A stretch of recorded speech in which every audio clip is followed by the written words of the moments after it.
historic Gaslight District. Attention to detail. Have Dan clean your residential or commercial windows.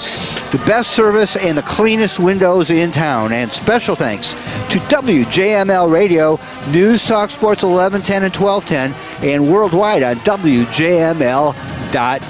Hello, everybody. Welcome to Petoskey High School. We're getting ready for tonight's game against the Traverse City Central Trojans. The Northmen in second place in the Big North Conference.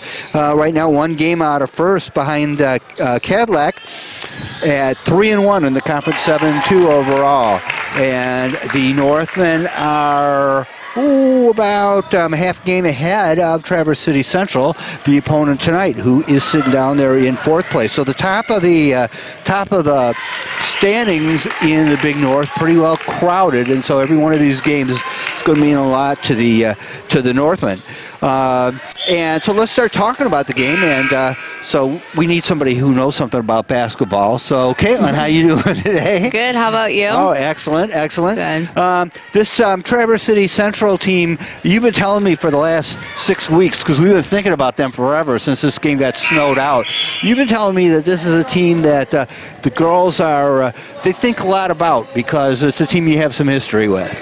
Yeah, we definitely do think a lot about this team. We did play them in districts last year, and we ended up winning, but we lost to them twice in season.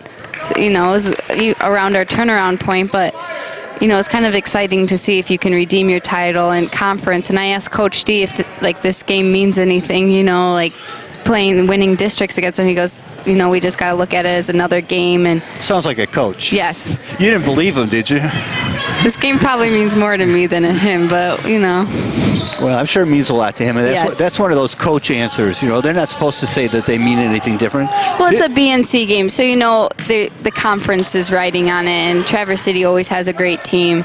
So, and we're already one game behind Cadillac because we did lose to them in the first game, and so we got to do everything we can to keep right on their tails for the next time we play them, and give the Traverse City teams a chance to go over there and beat them, and you know, kind of catch things up a little bit. Speaking of that, well, tonight's game, we're the only Big North Conference team playing a conference game tonight. This is a makeup game from a long time ago, back in December, when the big snowstorm hit right on the day of this game, and for some reason Traverse City didn't want to drive down here. So I don't know, I don't understand why, but they didn't want to drive down here, and so we had to cancel the game, and but that's good because that means we get to play them tonight. yeah, I'm glad it's, you know, sooner in the season than later. It's always hard when it comes around February to make up those last games, and you have districts and the playoffs to worry about. So it's good to get out the way. All right, well, let's talk a little more nuts and bolts about this Traverse City Central team. They had a couple serious graduations from last year. Yeah, they lost the Walker twins, and they probably stood 5'10", 5'11", so they lost a lot of height. They lost Katie Knutson. She's now playing at Grand Valley, and she was their leading scorer, and she might have been top 2 or 3 in the BNC last year overall. They also lost Cobb. Now her little sister plays on the team, and she was always great at defense. I remember her guarding Kelsey Ants, so obviously they would put their best defender on them. But talking to the coach this year, it looks pretty good. They had brought up a freshman, Jess Heimstraw, and then they also have a lot of juniors, and they said the team is coming together really well. They have nice team chemistry. And yeah, Jessie, she's 6'1". She's the tallest player on the team. So we've got a little experience with the tall person coming up and playing as a freshman. Mm-hmm. That was how your former teammate Megan Tompkins got started, and well, and you started as a freshman too. Yes, so, I didn't. You know, I was more up there experience. I got hurt, so, but. Yeah. Yeah. So, and obviously she's doing a good job to be on the varsity team. Taking a look at the scoring from their last game, they beat Ogma Heights on Tuesday the 8th, 51-37, and Hemstra got 12 points in that game. She was the second highest scorer behind Rawlings. That's Tyler Rawlings, one of those seniors that are leading the key to this team, and then Maddie Banky had 11. So that's really the core of their team. They're their seniors and their freshmen. Mm-hmm. And, you know, it's good to have those seniors on that team, you know, leading them, you know, having that freshman for extra experience, helping her, you know, she's still growing and letting, you know, it's a big jump to go from an 8th grader playing basketball to a varsity team. Yep. And you need that senior leadership out on the court. You know, can't always stop and go back and talk to the coach. You need something to keep you going out there. Now they have a junior who's in the roster, but who's not going to be playing tonight. That's Kelly Barkolak. And she has, I'm getting funny looks here from that. There's sitting right next to us is. You just butchered her name. I know I did. sitting right next to us is the woman who's doing the very nice young lady who's doing the video for the JV team. She's unfortunately got an injury that's keeping her out of action, so she has to be here harassing us tonight. That's part of her assignment, and I'm impressed that you know, Traverse City went as far as to send somebody up here to harass the broadcast crew. But no, she's doing a really nice job over there. I'm sure we'll see her play next year on varsity against Petoskey. Looking forward to it. Anyway, Callie. Yeah, I got that much right? Okay, she's got an ACL. She's going to be out tonight and maybe for a little bit longer. And we'll take a look at the Northman side of the ledger and see how they're doing and what they're bringing into tonight's game in just a minute. We'll be right back on WJML News Talk Sports 1110 and 1210 and worldwide on WJML.com.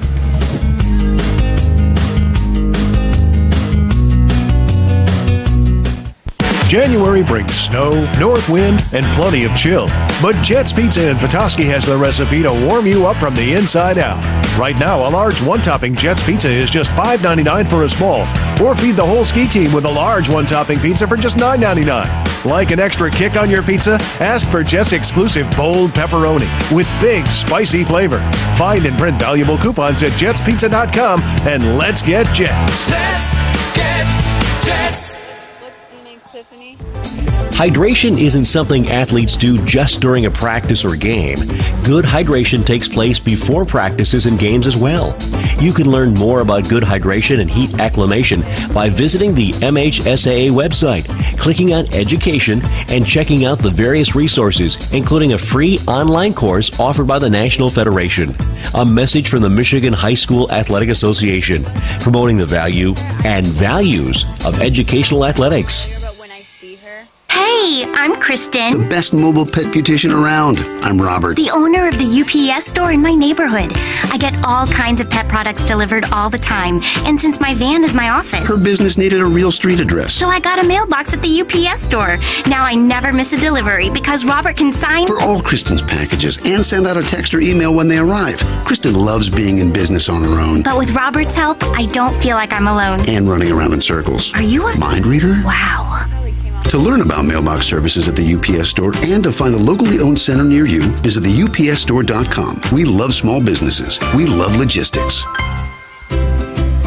Your Petoskey UPS store is your certified packing expert. Locally owned and operated and located in the Mitchell Street Plaza near Radio Shack. Mention that you heard this ad and you'll get a 10% discount on in-store custom packaging.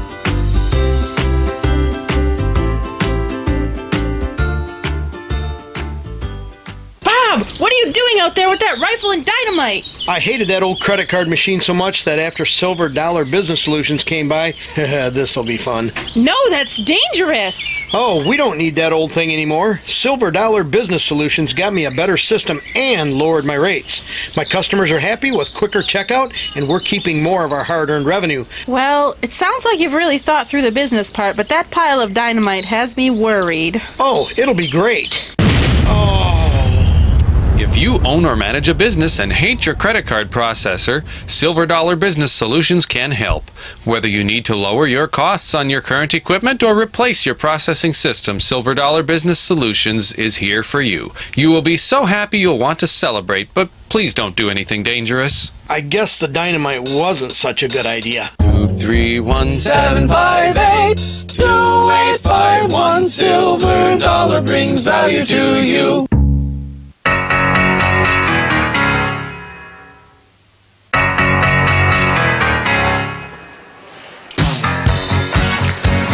Alrighty, getting ready to get started here at Petoskey High School. And Jason, thank you very much for playing that commercial with the cannon in there right at the first break of the game. Get me all woken up and make sure we're all, ready to get going in the game, as if there isn't enough excitement here. Crowd coming in pretty nicely, filling in place pretty well.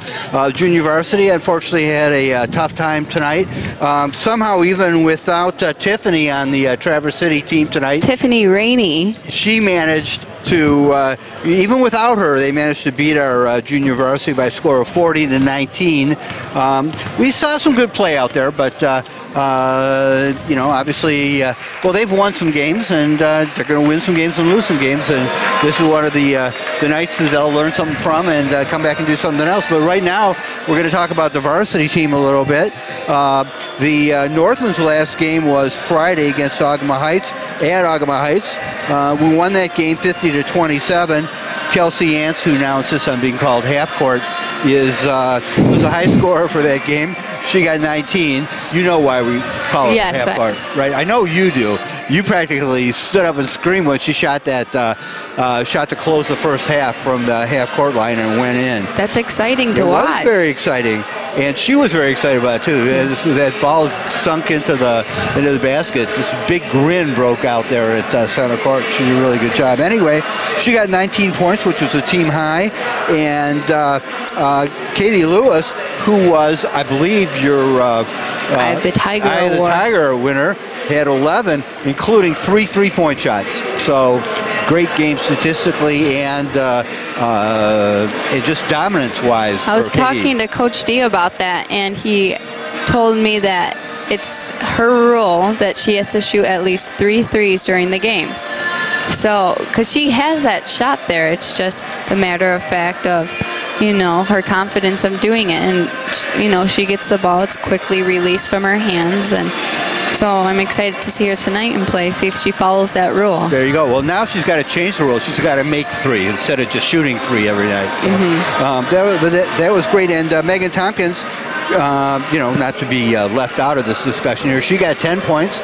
Wonderful performance. And Alyssa Van Woerden scored 6 as well. So pretty good performance by, you know, with important scoring by 4 of the players, which was very good, and lots of contributions by everybody. Really, really nice game. The team scored 51.7% from the floor, 4 of 9 from the 3-point line. So, you know, that's a great percentage right there. And free throws 16 to 24, 67%.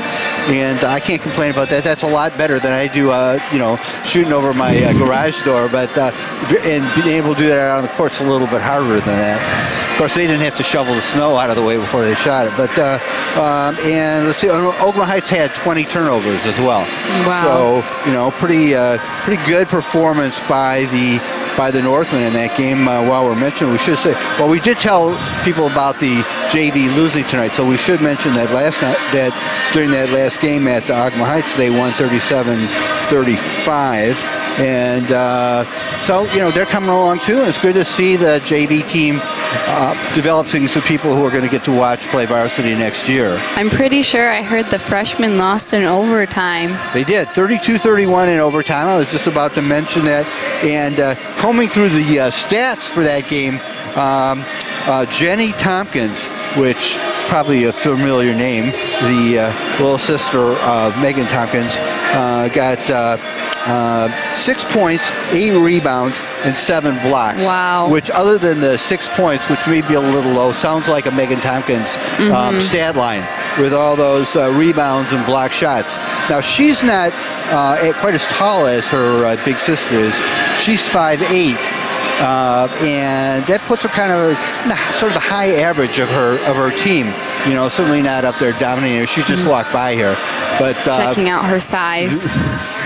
Yes, but you know, so she, at least in the on the roster, she's 5'8". So she did a good job. She's got good ups to get up and do all that stuff. 5'8", probably playing some of that driveway basketball with her big sister. You know, she has to get some good ups to compete in that league too. I live right by the Tompkins, and I don't know how many times I drive by, and there's their younger brother Andrew, Jenny, and them just shooting around in their front yard. Well, so you go and shoot with them? I mean, are they all bruised up from trying to play with you? Usually I have to get somewhere, but no. All right. Well, so the Northmen sitting now in second place, 3-1 in the conference, rolling along pretty well. Certainly a lot better than they were this time last year. They had their game pretty well polished up. A few areas where we want to see some improvement, but a lot of big improvement over the first game of the season. What are you going to be looking for from them tonight? Talking to Coach D, and I, have to agree with him. Their last 4 or 5 wins have been great, but there's so much room for an improvement. Just playing all 4 quarters and not taking care of the basketball and not turning it over. Also, last game in Ogama, yes, they won by 23, I think, but they really need to, they could have won by more just by doing simple things, making sure they're back all the way, especially in transition defense.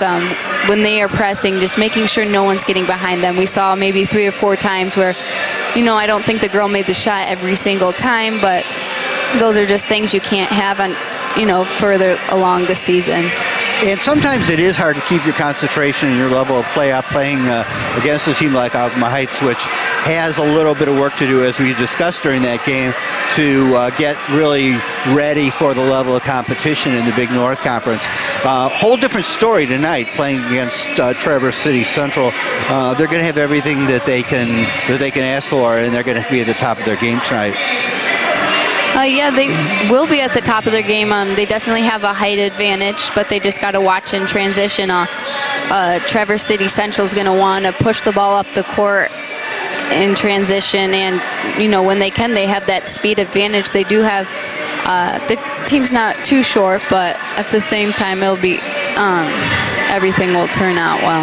Well, looking down the roster, they have that freshman who's 6'1", and then they go down to Lauren Lazowski, who's a 5'11" senior. That's not too bad. And then a couple juniors at 5'8", 5'9". But the shortest player is 5'5", so they should be all set for tonight. I would think so. And we will wrap this up and talk a little more, get ready for the tip-off when we come back in just a couple of minutes here on WJML News Talk Sports 1110 and 1210 and worldwide on WJML.com.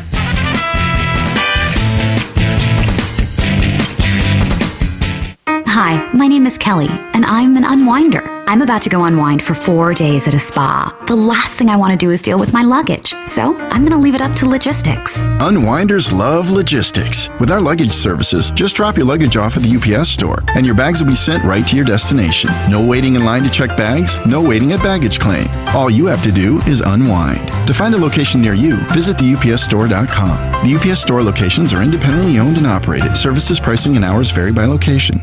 The Continental Inn of Sheboygan is conveniently located on Main Street in downtown Sheboygan. Within walking distance of the beach, shopping, and restaurants, the Continental Inn offers spacious rooms with cable television, high-speed internet, and all the comforts of home. Enjoy the heated outdoor pool and start your day off right with a delicious continental breakfast every day. And at the Continental Inn, your well-mannered pets are always welcome. Book your stay on the web at continentalinn.biz. They officiate because they love the game that gave so much to them, and they want to give back to it. They officiate because they believe that the mission of high school sports is to help educate kids. They'd like you to join their ranks, so why don't you? To become a registered high school game official, call or click the Michigan High School Athletic Association. A message from the MHSAA, promoting the value and values of educational athletics.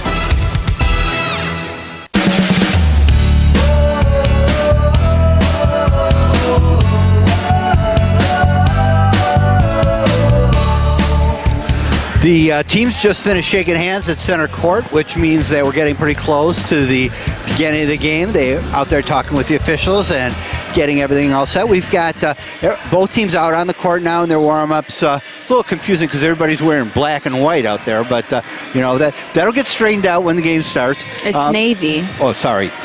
navy and white.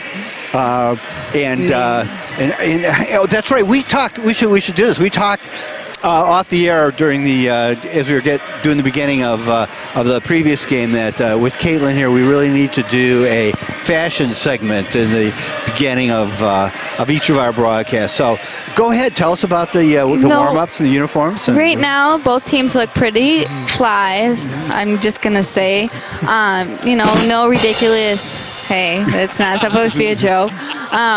No ridiculous socks, no double socks, which is kind of my pet peeve. My other small pet peeve, but I don't mind it was mainly for me, is I had to match my name brand socks to the brand of my shoe. So if I was wearing Nike shoes, I had to be wearing my Nike socks, or my Adidas shoes. It kind of it made me mad, people that mismatched it. So okay, and you didn't even have an agent or endorsements to worry about when you were in high school. You were still worrying about matching up those sponsors on there. Well, it's not quite like the Golden Globes out there, you know. So I don't know if you saw that last night. We're not going to go down there and interview the players and ask them who they're wearing now, but know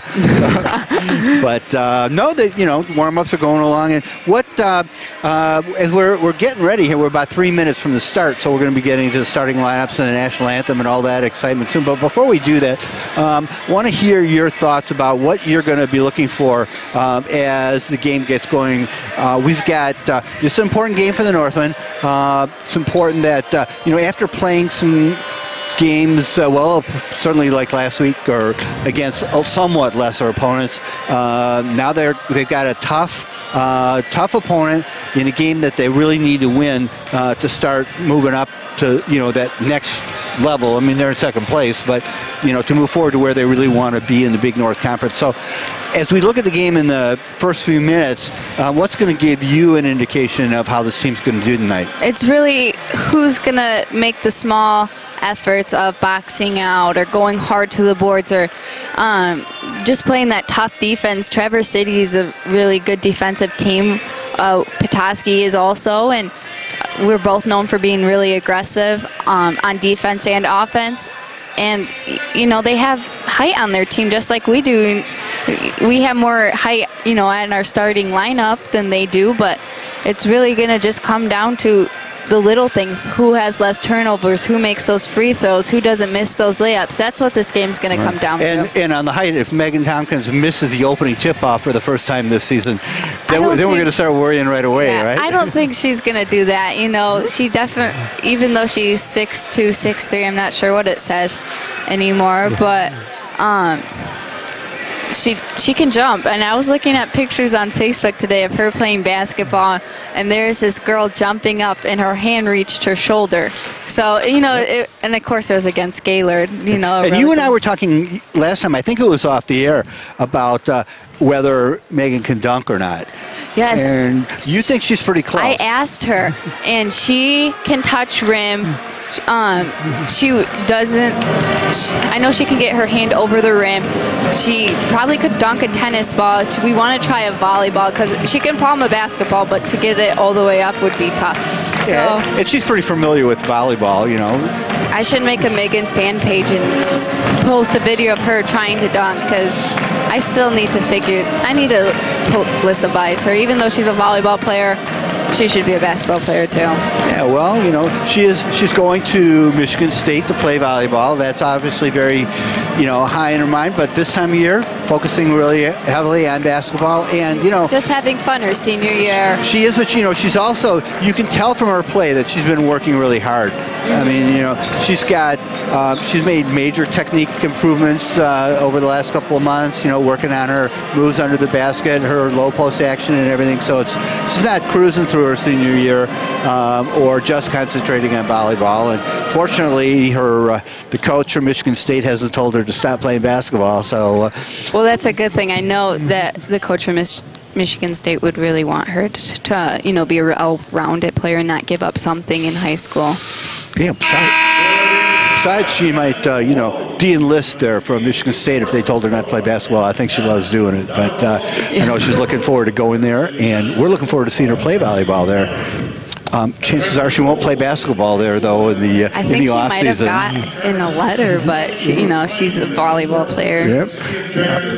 And you can see that in her game when she swats those balls away and all that. But all right, so you can start a petition there on her website to get her to dunk the ball. Maybe we'll see that in the playoffs or something. We're getting all the announcements here. The crowd's getting quiet here, which is nice. The pretty big crowd here, but there's still a lot of room, and we are at home in Petoskey. So if you are sitting at home trying to think of something to do, come join us. You're about to miss the national anthem, though. Here it is.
National anthem. I had trouble for 1 second finding the flag up there after that flag at Agawam Heights. Yeah, that was huge. But anyway, we are home tonight, and that makes everything just a little bit better. We didn't have that 2-hour drive to get to the gym or anything like that. And we are pumped and ready to go, and I know all of you are. So why don't we take a quick look at those lineups, Caitlin? You want to give us the starting lineups on there? For the starting lineups for the Northmen, we have... And I'll try to keep all the fans who are walking by here, all your fans, from harassing you. Touching my back. Yeah. Okay, so for the Northmen, we have Megan Tompkins at center, Liz Frazier at guard, Kelsey Ants at forward, Katie Lewis at forward, and Alyssa Van Worden at point guard. For the Trojans, we have Taylor Cobb at guard, Maddie Banky at guard, Tyler Rawlings at forward, Lauren Lozoski at center, and Carly Acton at forward. All right, and everybody here is pretty excited. The crowd's a little restless. Although actually, it looks like about half this crowd is JV players. It's a pretty small attendance tonight for a game that's as important as this, and it should be a great one. So if you are at home and in the area, come on out and see us. We're going to stop begging you to do that because we want you to listen to us. And we're glad that you're there. Listen to us on WJML or WJML.com as we're getting ready to get this game started tonight here against Traverse City Central Trojans. The teams are out on the court. The Northmen line on in the free throw circle there with their, what do you call the star thing, or doesn't it have a name? Pile up. Pile up. Oh, okay. It's not really piling up on when each the other, boys do it, it looks a little more like yes. a pile up. This is more Just organized and circle civilized. Formation. There you go. Oh, well, everybody's getting up. The referee, the officials out there with the basketball. Teams are making their final preparations, coming out there, and Traverse City Central standing out on the court, getting ready to go. And here come the Northmen, and we're ready to get our game started tonight. And so all this, it's time to stop all this talk and get to see what really happens now, see what's going on. And we've got, of course, Megan Tompkins in that free throw circle against Lauren Lozoski. Let's see what happens. And Megan wins to Kelsey Ants. Kelsey goes towards the basket over in the corner now. And that's Liz Van Worden over there. Drives towards the basket, steps back a little bit, passes it out on top to Liz Fraser. Inside to Megan. Her shot misses. Rebound comes down and out of bounds. It looks like we got an over the back call by Megan Tompkins. That's her first foul, team's first. Megan Tompkins starts over everybody's back. Yes. It's not her fair. Yeah. Okay, here we go. The Central Trojans with the ball now, and they are bringing up the court and getting ready to put the ball into play. It's Maddie Banky, one of their star seniors, passing it off out on top, and now back to Rawlings. Rawlings down underneath to Acton. And as ball goes up, there's a travel called, and ball goes back to the Northmen. No score yet, as we're about just 40 seconds into the first quarter of tonight's game. Van Worden with the ball across the timeline, or almost across. There it goes. Liz Fraser with it on the right-hand side. Triple team. She passes it away, though, but not quite on target to Kelsey Ants. It's batted around a little bit, and looks like the Northmen are going to get it out of bounds. Looks like there's a foul on Carly Acton. That's her first. So Van Worden now with the ball at the top of the key over on the right-hand side to Lewis. Down in the corner to Van Worden and back out on top to Lewis. Drives it across the top and back to Van Worden on the right. Tompkins flashes. Oh, no, that's Ants flashes out. Finds Tompkins inside. Good thing Tompkins didn't flash out because she would have been there to catch that pass and put the ball in as Northman take an early 2-0 lead. 6:40 remaining, and looks like Kelsey Ants stepped a little bit of that toe. She had a nice steal. It's just when you're jumping that far out, you know, you can't control. You got to get her a like half-size smaller shoe, you know, or she wouldn't have been out of bounds. But now the Trojans have the ball. They bring it in. Out on top with it is Taylor Cobb. Passing it in, and now she takes it back as she goes all the way to the baseline. She's covered there, so she brings it out on top to Acton. To get it across the middle, back out on top, driving in the lane, but the passer didn't quite see the driver cutting in, so the ball goes past a couple of different Trojans and out of bounds. So Northman get another shot at it, and it's Alyssa Van Worden. Over on the left-hand side to Liz Fraser. Liz in the middle to Kelsey Ants. Drives down the right side of the lane, puts it up, and in. She brought the defender along with her, but and I think the defender was in pretty good position, but Kelsey just shot right over and got the basket, so it's 4-0 now, Northman. And it's Maddie Banky with the ball for the Trojans. Back out on top now to Rawlings. Rawlings down to the free throw line, over to the side to Banky. Her shot from the corner up off the rim, and rebounded by Van Worden, who pulls it out to Kelsey Ants up across the timeline, behind her back, but she bounces off recovers for a it. little bit. She that's right. Let's get the positive part of that. Picked up the ball just fine. Northman have the ball. Tompkins out on top. Down to the right side in the corner, that's Kelsey Ants shooting a three. It's a little short off the rim and out of bounds. We are 5:27 left to go in the first quarter here. So we're just getting started in Petoskey. The Northmen against the Trojans. Ball comes in to Tompkins. She passes it underneath to Ants. And as Ants takes it up, she gets fouled and should be coming out to the free throw line. She missed the shot, but she was shooting, so I assume she's going to get a couple of shots here. Foul was on Maddie Banky. That's her first, team second.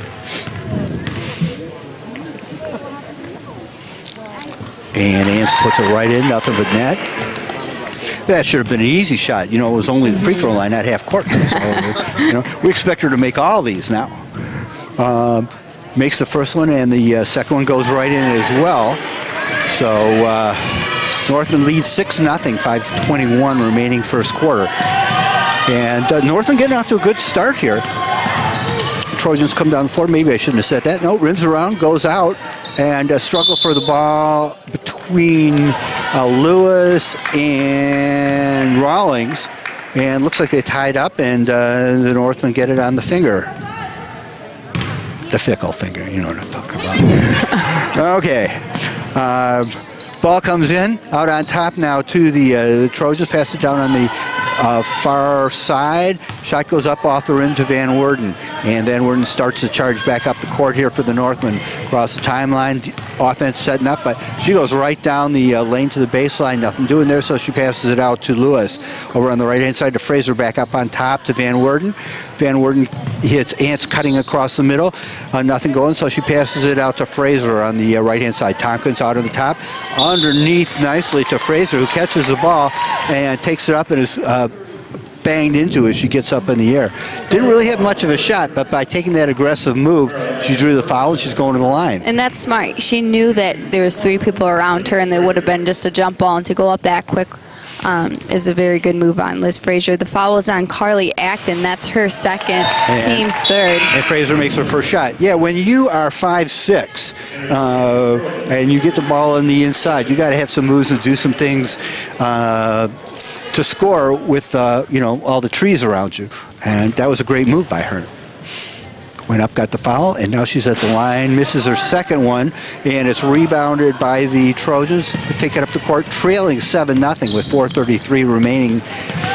And the ball on the outside, trying to get the ball inside, and they do. They drive, get it right down to the baseline, but Tompkins flashes over there and alters the shot, and it looks like there Kelsey got a travel called on her. Just as she got the ball for a second. And slightly picked up her pivot foot. So I was trying to decide whether she had influenced the Trojans to travel or whether it was her, but Northman traveled, ball is underneath and taken away by Lewis. A nice move underneath, and she brings the ball up across the court down to the corner to Fraser, into the middle to Tompkins, driving down the middle. The lane is Van Worden, and the Northmen out to a 9-point lead, 9-0 now.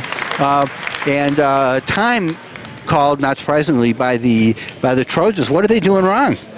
Well, right now they're not pinching those gaps in the middle where we were able to drive on them. There's 3 girls standing around. The only one in foul trouble is Carly Acton, and I'm sure they have a sub out for her, but it's really just comes down to pinching those gaps in the down low. Okay, well that's on defense, but there's a big goose egg up on the scoreboard now. Offense. How does that happen? Well, it's hard when you have good defense on you. The Northmen are playing great. I think they're settling for a lot of outside shots. Maddie Bakey has been taking a lot from the outside. That's kind of the big difference from this year's team and last year's team is, how consistent they were at shooting threes last year. And this year, I think they need to work the ball around the paint a little bit more, go inside out, and try looking backside. Yeah, of course, these teams know each other really well, and the Trojans know that the Northmen are really solid inside. But they're going to have to take some chances getting in there if they can't score from the outside, as they now bring the ball inbounds just short of the timeline, get across it through a double team. There's Ants and Stinger in there setting up that double team, and they get the ball away. Northmen have it towards the basket, bring it out on top, and there is Fraser on the outside. And over on the left-hand side, Stinger back out to Tompkins, who brings the ball out to the free throw line. Ants now, who finds Tompkins inside. When the ball's in Ants' hands, you look for Tompkins, and she certainly does. Passed it in, and nice layup by Megan. 11-0 Northmen. 3 minutes and 21 seconds as the Trojans put into play in their offensive end. Maddie Banky with the ball way outside, being guarded there by Liz Fraser. Passes it off now outside the three-point line, and the shot goes up. Three-point basket by Tyler Rawlings. First score now for the Trojans, who trail 11-3. Fraser with the ball, passes it to Lewis. She's double-teamed, and I think she picks up a foul. No, timeout called by the Northmen. Okay. As Coach D saw her just on the good side of the timeline, but with 2 defenders right on top of her. So he calls a timeout, gives them a chance to think about that and figure out how they want to deal with this Traverse City press. Right now, Kelsey's doing a great job of finding Megan down low. On offense, it's all about being patient and not forcing any shots. And it's amazing to me how well they can shoot, with defenders on them. And that's something both Megan and Kelsey have developed over this past year. Yeah, that first one, as they were driving down the right side of the lane, I think that was Kelsey, I'm trying to remember. Yes. And the defender was right on her the whole way, but she just kept going and shot over her. Northman back inbounds now, Tompkins to Kelsey on the baseline. Her shot off the rim and rebounded by the Trojans. 2:40 remaining first quarter, Northman leading 11-3.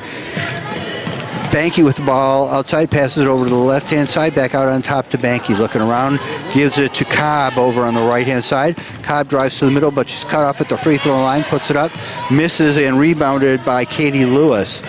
Lewis bringing the ball up along the right-hand side, stops and goes across the timeline and finds Fraser in the middle, setting up the offense underneath.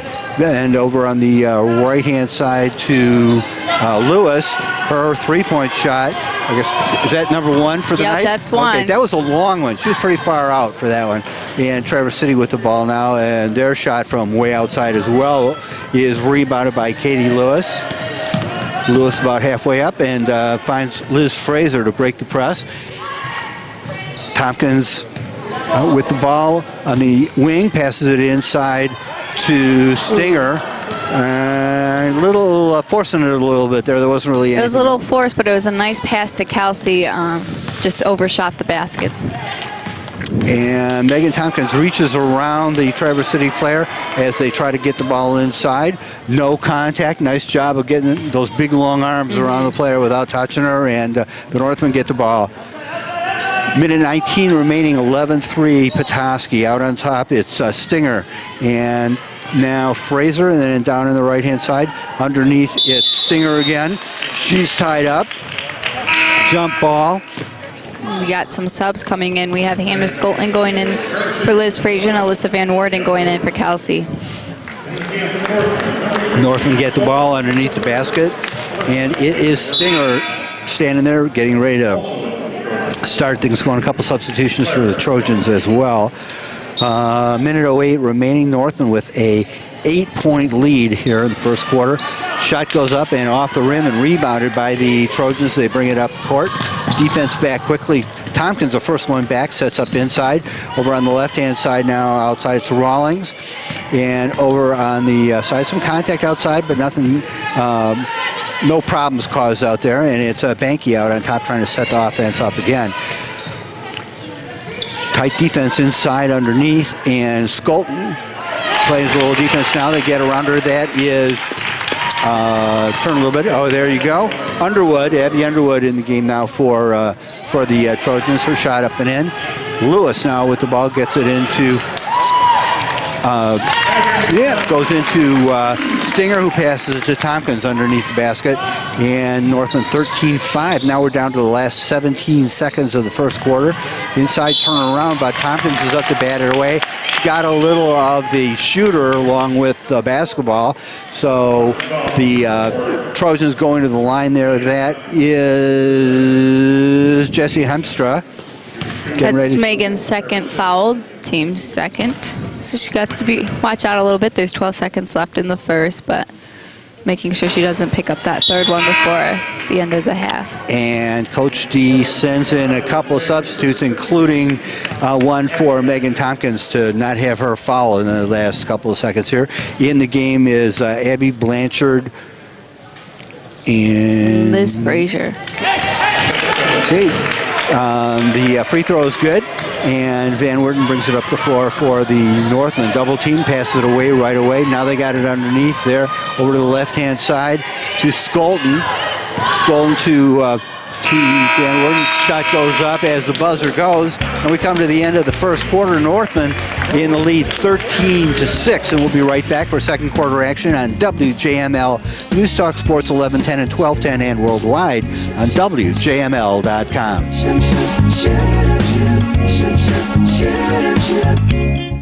Nestled in the woods across from the Pellston Regional Airport, the Pellston Lodge is halfway between Mackinac City and Petoskey and close to all the great things about northern Michigan. Enjoy first-class accommodations, a dip in the pool after your long day, and wireless internet throughout the hotel. A delicious morning continental breakfast awaits you before a day of activity. Winter ski packages are also available from Nubs Knob Ski Resort, so make your next stay at the Pellston Lodge in Pellston, on the web at pellstonlodge.com.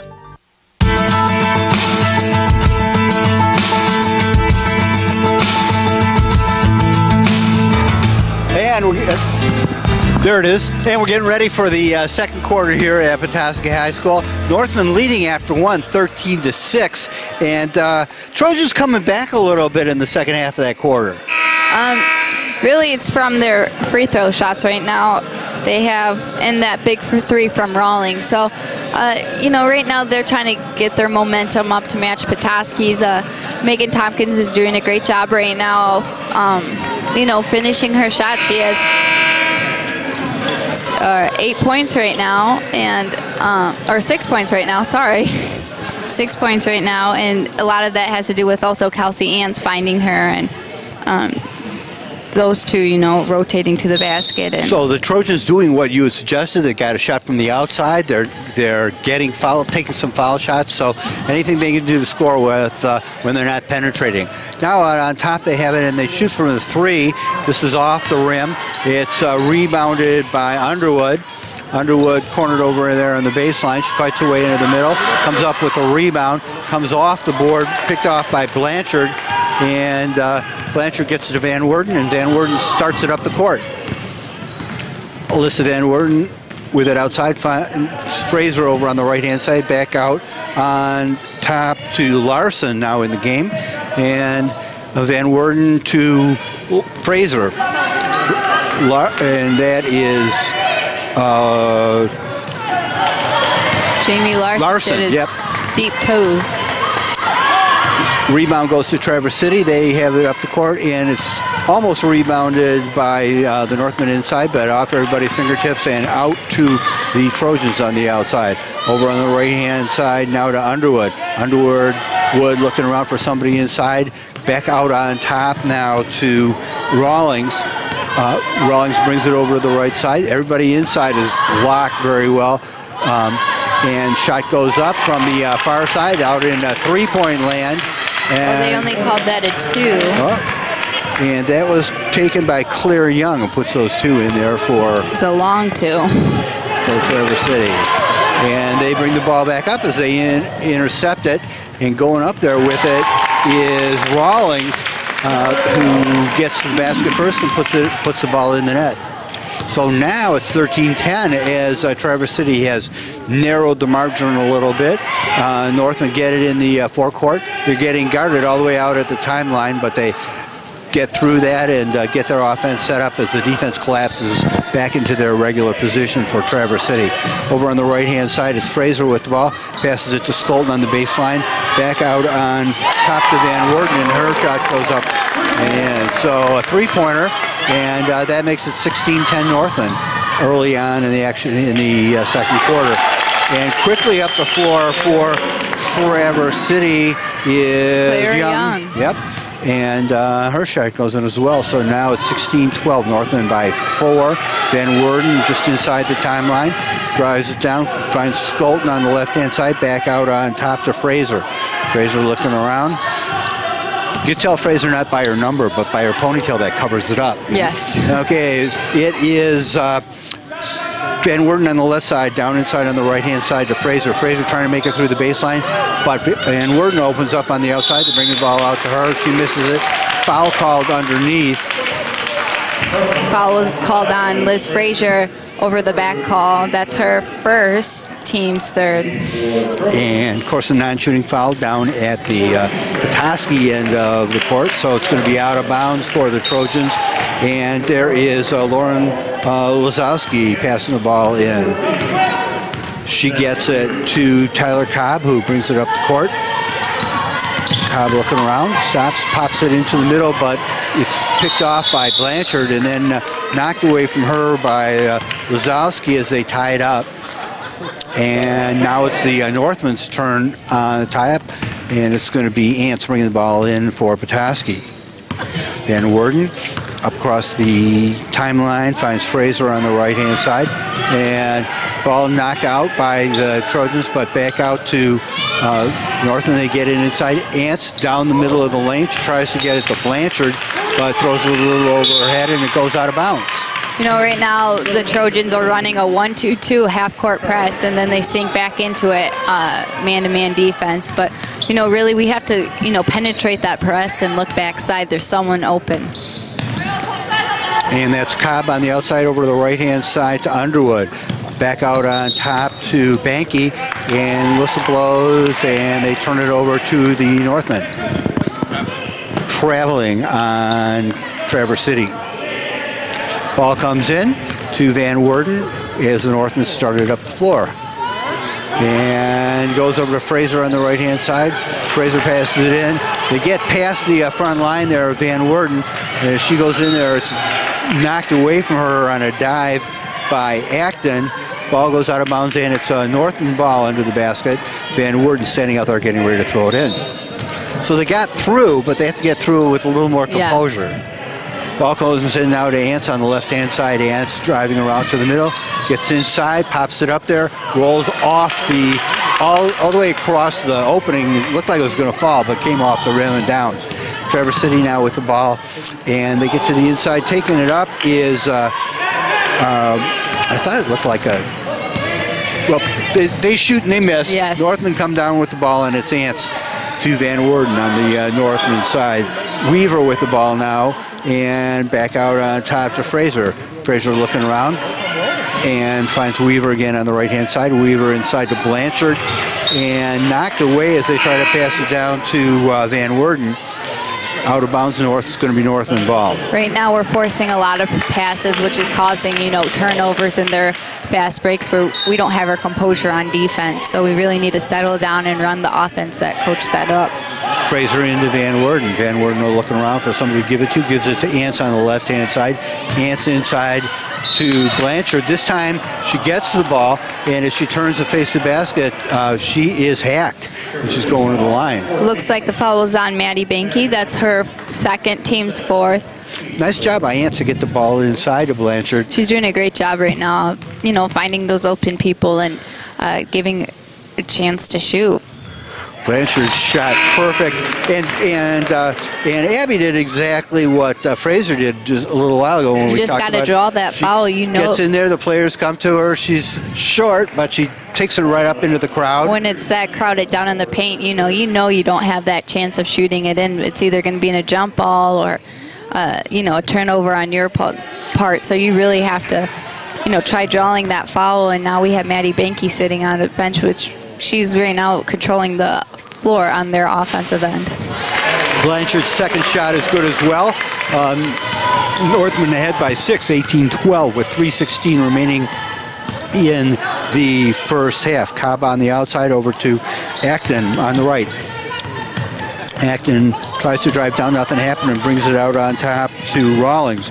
Rawlings across the top, being guarded ferociously by Lewis. They get it underneath and get behind the defense, and they put that up. And that was Rawlings scored that for Traverse City. Ball up now for the Northmen. Ants has it along the baseline, drives past a couple of defenders. Wow. Nice nifty move, and puts the layup in for the Northmen. 20-14, 2:39 remaining in the half. Traverse City's pass for the baseline is out of bounds, and the Northmen are going to take over at their own end. Nice move by Kelsey Ants. I think I've said that a few times in the last couple of weeks.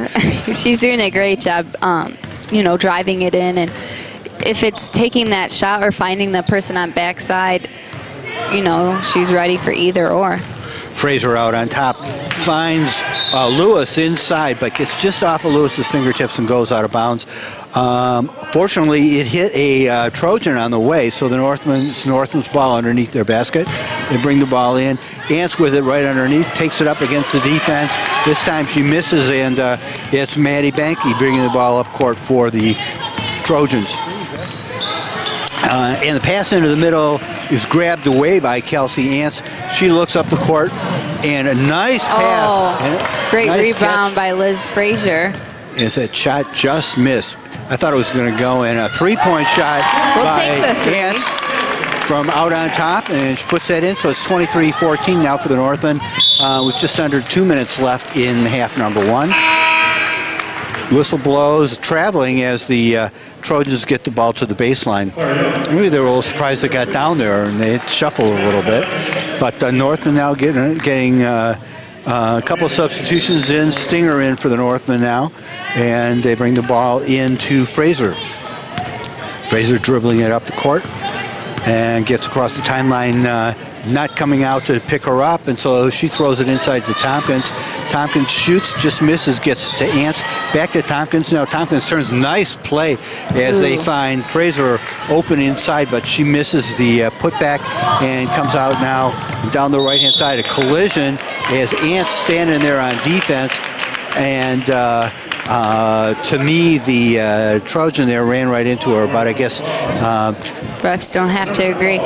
Kelsey, when it comes to a charge, it's all about, are you putting your body into her, or did you move your feet at last minute? Kelsey had position on that girl, and just gets called differently. It could get called either way. Yep, one of the toughest calls in basketball. Anyway, it is Carly Acton at the line now shooting free throws, at least one, and that one goes in, so she's going to get another one. That makes it 23-15 with minute 25 remaining, and Acton getting ready to take a second shot. A little dribbling for emphasis, and it's off the front of the rim, rebounded by Ants, passes it up to Fraser, quickly down the court, inside, gets it to Stinger, her shot up, missed, Ants recovers it, gets through the defense, puts the ball up and in. Nice move. 25-15 Northmen, streaking down towards the basket now, getting inside is Abby Underwood, but she runs into Megan Tompkins, who takes the ball away from her, and then Underwood responds by fouling Tompkins, and Northmen get the ball out of bounds. That's her first, team's fifth right now. Great move by Megan. She could have picked up her third very easily right there, but keeping her arms straight up and, not playing for, comebacks or anything like that. Trojans applied the double team, but the Northmen get through it. Stinger over to Lewis. Lewis is shot up and off the rim and down to the Trojans. We've got under a minute, 43 seconds remaining here in the first half. Northmen up by 10, 25-15. And Trojans are going to get the ball back out under their own basket in the backcourt. It looks like Kelsey Ants, that last play, made some contact and picked up her second foul, team's fifth. So her and Megan are a little bit, as long as they don't pick up their third this half, they should be good. They drive towards the basket now. That is Lazowski in there. She misses. The rebounds come down to the Northmen, and it's Fraser with the ball. Driving down the lane, gets wide open. Great job by Liz Fraser, noticing she was looking for someone else to popped up, but realized that she was wide open down the court. Well, I think maybe her looking that off, got some of the defenders to drop off of her because all of a sudden she was wide open. Trojans with the ball now. They put it up and missed, rebounded by the Northmen. And standing there with the ball as time expires is Katie Lewis. Go to halftime now with the Northmen leading 27-15. And we will be right back in just a couple of minutes with the UPS Store at Petoskey halftime show right here on WJML News Talk Sports 1110 and 1210 and worldwide on WJML.com.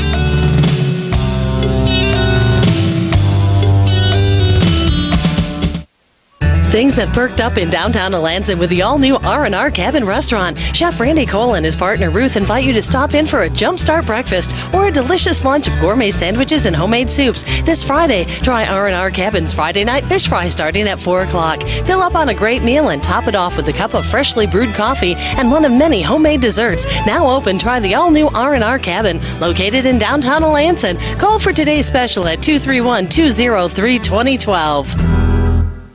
Hi, my name is Kelly, and I'm an unwinder. I'm about to go unwind for 4 days at a spa. The last thing I want to do is deal with my luggage, so I'm going to leave it up to logistics. Unwinders love logistics. With our luggage services, just drop your luggage off at the UPS store, and your bags will be sent right to your destination. No waiting in line to check bags, no waiting at baggage claim. All you have to do is unwind. To find a location near you, visit theupsstore.com. The UPS store locations are independently owned and operated. Services, pricing, and hours vary by location.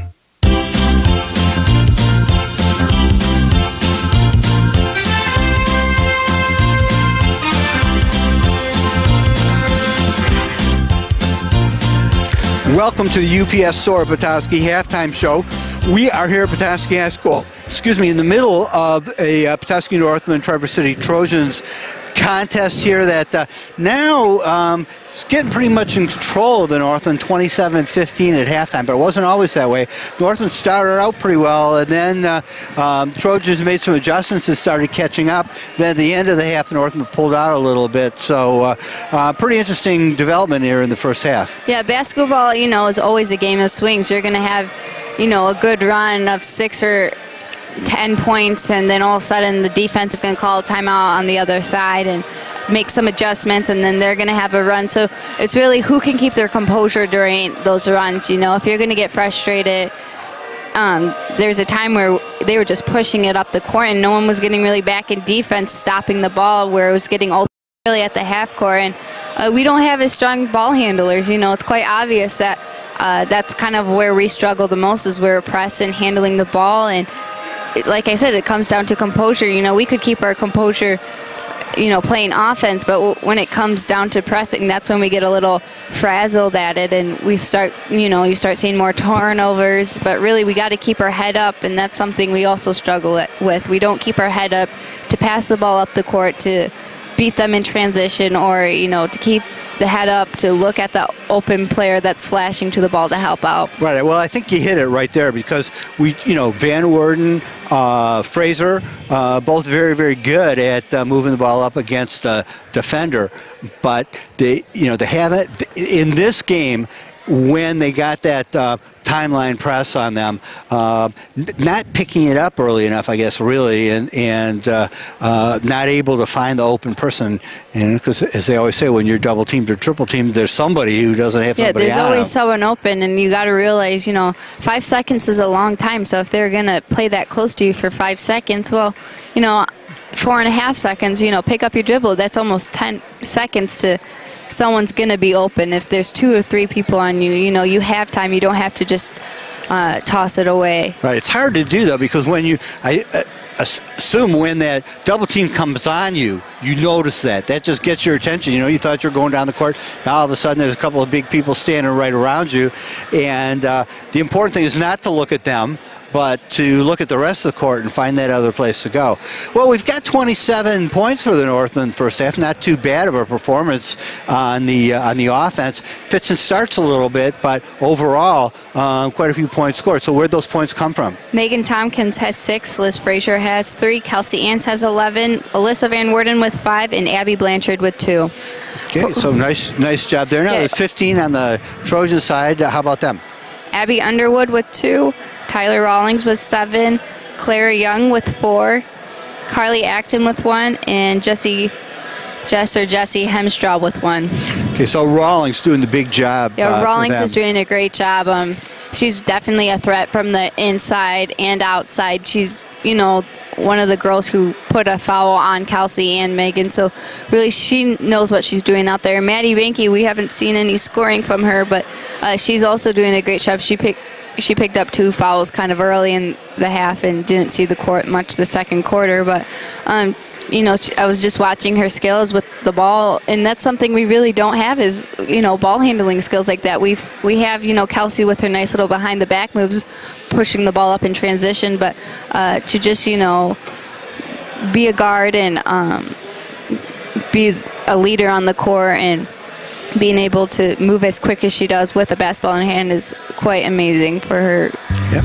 Well, like I said, I only want to disagree with you a little bit because, after all, you are the expert. But we do have some people with those talents. I mean, we have Van Worden, we have. I agree. We do have those girls with their talents, but do they like to do it? No. Are they confident in that area? No, but they do have them. And it's one thing to bring the ball up against one person and another thing to run into that double team.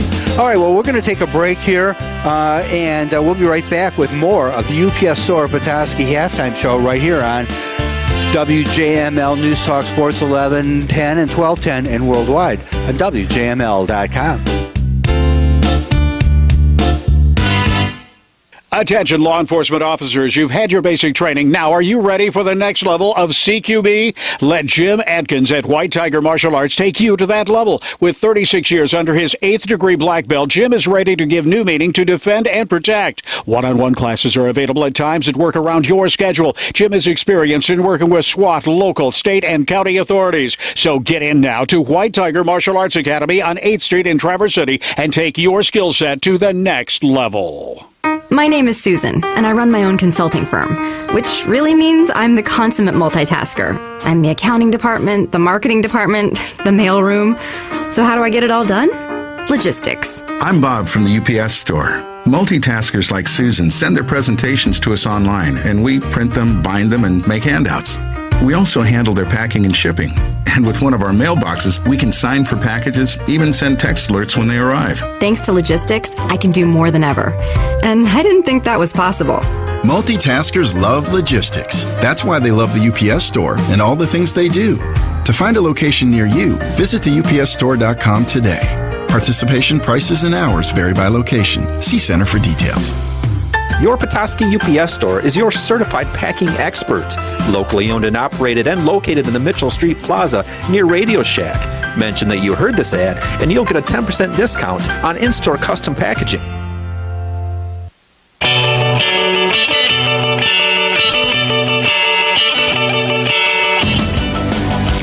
Okay, welcome back to the UPS Store Petoskey halftime show. And before we go into, as we have about a minute and a half left before we go into that a little bit more, I want to pass along a compliment to Jason. He's been working hard on our video this season and made some big improvements on it. So new for this season, we are recording a much improved DVD video quality version of our broadcast of every Petoskey Northmen game, and the video replays are available on demand on WJML.com from shortly after the game to the rest of the season. We are a little behind right now, but we will get those games on the website pretty quickly, and we know that you want to see them. We've heard from a lot of people who've seen the videos and pretty excited about the quality, particularly compared to what we had for you last year. So be sure to look for those, WJML.com. The link is right there, and we're happy to bring those to you. Getting ready to start the second half, and you're pointing to the fight song. I want you to sing it. You want me to sing it? Well, we'll keep working on that. Caitlin gave me the words to the fight song because a couple of weeks ago I told her that, since I didn't go to high school here, I don't know the words to the fight song, but we've got it now. She's given them to me. I've printed them out here for everybody on the team, on our broadcast team to have. Just here. practicing to sing it on the air. We do have at least one person on the team who really can sing pretty well. That's Jason, among his many talents. So maybe we'll get him to lead us in that fight song somewhere along the line. But right now we got to put our attention to basketball as the second half's just about to start. Northmen ahead 27-15 as we start the second half. Teams coming out on the floor and getting ready to start. The Traverse City Trojans going to bring the ball in from midcourt from the sideline there, and the officials give them the ball, and we are ready to start. It looks like we have Amanda Stinger starting out instead of Liz Frazier for the second half too. Okay, ball passed inside by the Trojans on the baseline, stolen away by Kelsey Hance as they try to pass it. She gets it up to Van Worden at the timeline. Van Worden stops, looks around, finds Stinger over on the left-hand side. Stinger for a three off the bracket, and rebounded by the Trojans. Whistle blows, though, and ball's going back to the Northmen. I don't know whether they call traveling. Yep. Looked like she moved right after she got the ball. So traveling on the Trojans. Yes. And now it's the Northmen bring the ball in, and quickly gets to Kelsey Hance, who puts her right in for two. Northmen now 29-15, just underway in second half action here at Petoskey High School. Out on top now for the Trojans, it's Banky, and as she tries to pass it inside, snagged again by Kelsey Hance, is getting into the passing lanes in the second half. Gets it to the top of the key and passes to Van Worden on the right-hand side, back out on top to Stinger, and as she shoots it inside, it's turned over, but Stinger catches the outlet pass and brings the ball back up the floor for the Northmen. Stinger back to Van Worden as the offense setting up inside. Lots of movement underneath the basket for the Northmen. Tompkins comes outside. She picks up the ball, takes it into the free throw circle, and puts it up and off the glass and in the net. Northmen 31-15, 6:43 remaining in quarter number 3. Right-hand side, there's Taylor Cobb. And passes it into the middle. A little contact there, but play keeps going. And Ants goes up and knocks the ball away from Acton and passes it all the way down the court to Lewis at the baseline. She gets it back to Van Worden, who drives the lane. Picked up off the rim by Tompkins, and Megan puts the ball in And whistle blows. I think it's going to be a timeout for the Trojans. Right now, the Trojans are kind of playing lazy defense. No one's going for the rebounds. We probably just had all of our points just off of offensive boards. So. And just about 2 minutes into the third quarter, the coach wants to, Coach Knutson wants to stop things and remind everybody about what they talked about in the dressing room and try to put it into action here.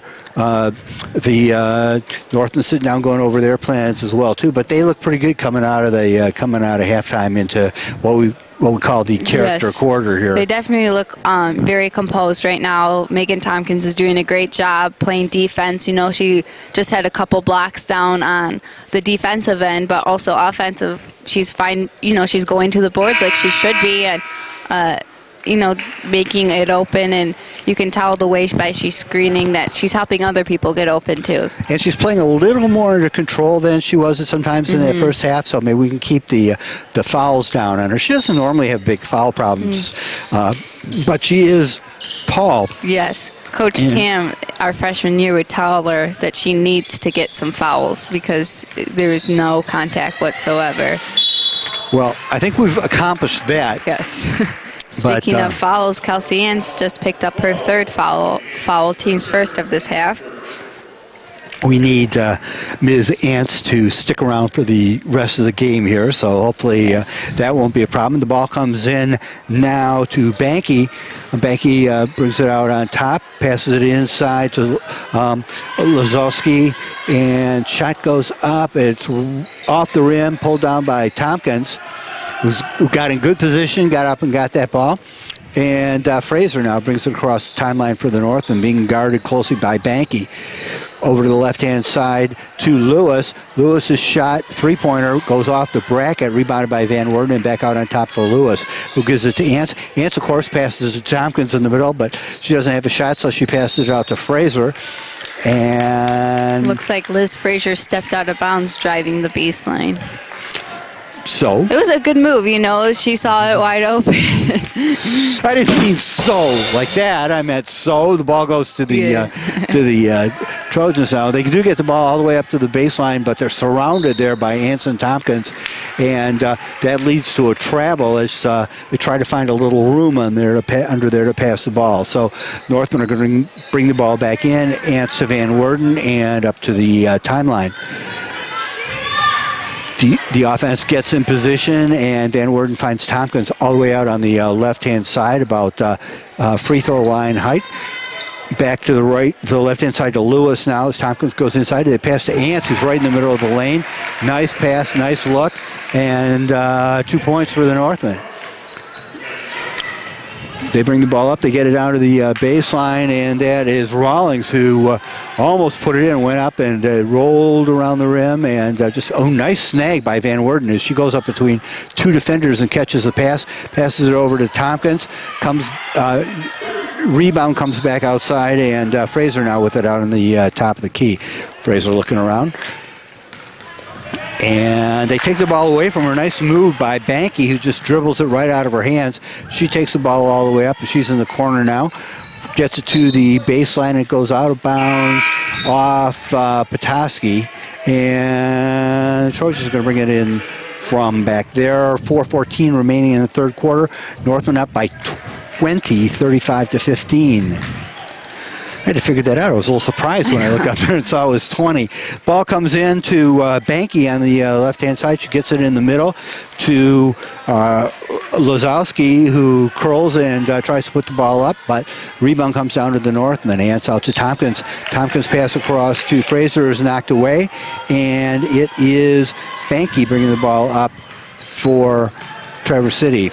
Down inside the lane, shot goes up, and basket. So Northmen lead 35-17 with 3:43 remaining in the third quarter. Van Worden to Fraser at the timeline. Give it to Antz, who passes it right back to her, and she hands it off to Tompkins, who puts the ball in. Lots of nice passing and looking that time. That's exactly what they need to do. It was a great pass. I would just probably skip Liz and go straight to Megan on that one. But nobody had to dribble. Nobody, Yep. all the movement was You don't by want to passes. waste moves like that, like a dribble. That's 1 second that could have taken up an open shot. Rawlings out on top now and trying to drive in for Traverse City. Misses the shot, comes up rebounded by Lazowski, and her shot misses.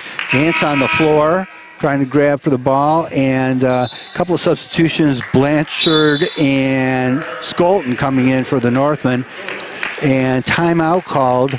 So I'm not sure who the ball was going to have the ball when we come back and play, but timeout on the court right now as the two teams try to I think that Traverse City, they have an idea, but they don't seem to be able to execute it, and they keep trying to get themselves reorganized. And that's the thing, you can't try running a 1-2-2. It's good to test it, but right now we kind of figured it out. We know that to skip over and pass it over their heads, and then there's someone always going down the middle for the give and go, and then there's someone backside. So really, it comes down to, okay, well, you can't lead, you have to sink a little bit, but they do have to experiment a little bit. It's a 20-point lead. You wouldn't think it's 20 points by the way that both teams are playing. Yeah, I was going to ask you about that, because after that trap at the timeline had been so successful, why we didn't see it when they came back out. But you think that they figured that the Northmen have it solved by now? You can tell right now they are still doing the 1-2-2. Oh, Liz, sorry, go ahead. It's okay. Northland get the ball underneath. I wanted to hear your answer, but Fraser got the ball, put it up, it missed, and the rebound comes down, and it's going to be the Northland's ball out of bounds. I was just going to say they were running the 1-2-2, but they really sunk it down so they wouldn't have those easy shots down low. Ants to Tompkins underneath, back out to Ants. Her shot, it's a three-pointer, as we get the two-person game going pretty well there underneath the basket.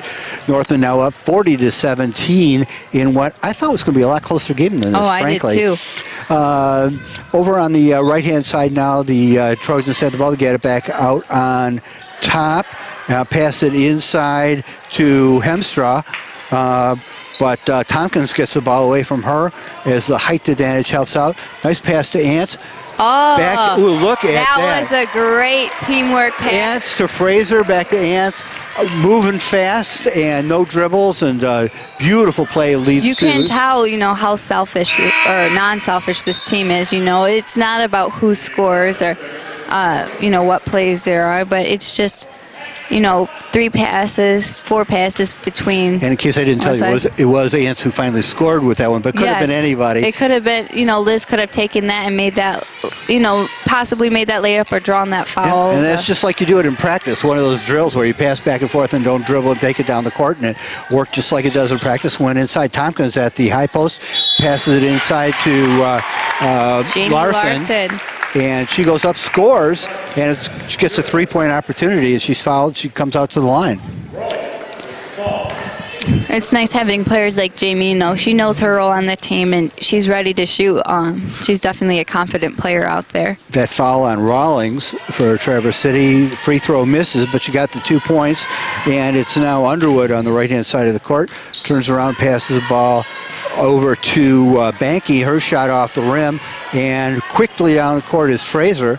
Stops when everybody gets there and brings it back out on tap over to Skolton on the left-hand side. Skolton shoots her 3, rolls across the rim, and falls off the rim. Yeah. Yes. It's a nice shot, but, we just got the ball. That was the first pass. We want to be a little bit more patient on that.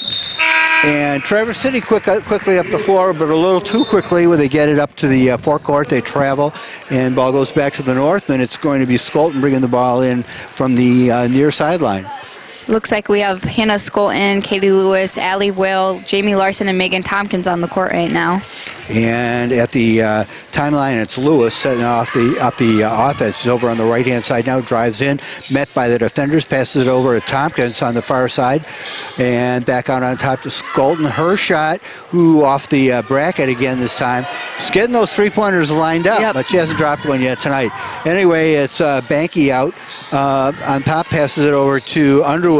She gets in the middle, puts the shot up, and it's rebounded by Tompkins. Just sucking those rebounds in, Gunner, there. Very, very nice. Skolton with the ball.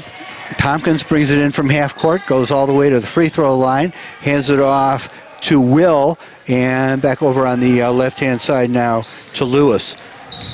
Lewis turns around, tries to take it down inside, brings it back out on top to Skolten. They come out and guard her now. And she thanks him for doing that, so she doesn't take that three-point shot again and miss. But closely guarding her now, and it is Lewis with the ball, dribbling it across the top, way outside now. So action underneath as they try to get somebody open. And as the pass comes into Skolten, the whistle blows. Coach D just looks like he called this a 30-second timeout. Yeah, I think there's a lot of aimless motion in that situation. People were moving, but nothing seemed to be set You up. want to always move with a purpose on the basketball court. And you can't waste, energy or just random motions and not do anything. You can't stand out there. Make sure you're setting yourself up, or setting yourself up for a screen and set good screens. And They did pop Tompkins open, but she was way out at free throw line level, out in three-point lane on the left-hand side. And I don't think they wanted her to get the ball out there.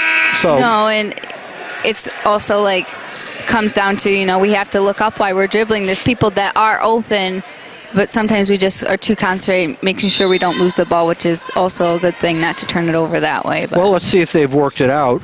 It is Lewis with ball on the outside. The inbounds pass is knocked away, and the Northmen going to reload, try again. So give it to Lewis again on the sideline. Katie looking around. And Skolten breaks away from the pack outside, inside to Tompkins. Tompkins turns, puts it up off the rim. And they bring it back out on top. Ooh. And Skolten there, you didn't like that shot. I didn't know, but it was right at the end of the quarter. I didn't realize the time situation, so. There you go. Well, it was the right thing to do. We end the third quarter with the Northmen way ahead, 44-17, and we'll be back for quarter number 4 right here on WJML News Talk Sports 1110 and 1210 and worldwide on WJML.com.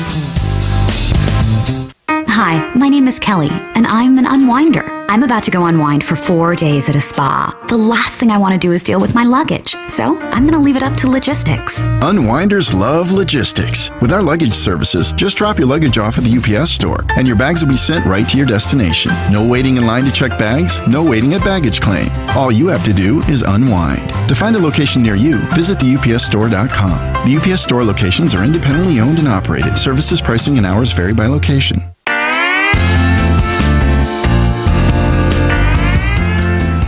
Well, I'll tell you what, if Traverse City can bring themselves to look at this tape, I don't think they're going to be very happy with it. My overall look, they look like they know what they're doing out there, but they don't seem to be able to organize it, or maybe they're being too disrupted by the great play of the Northland.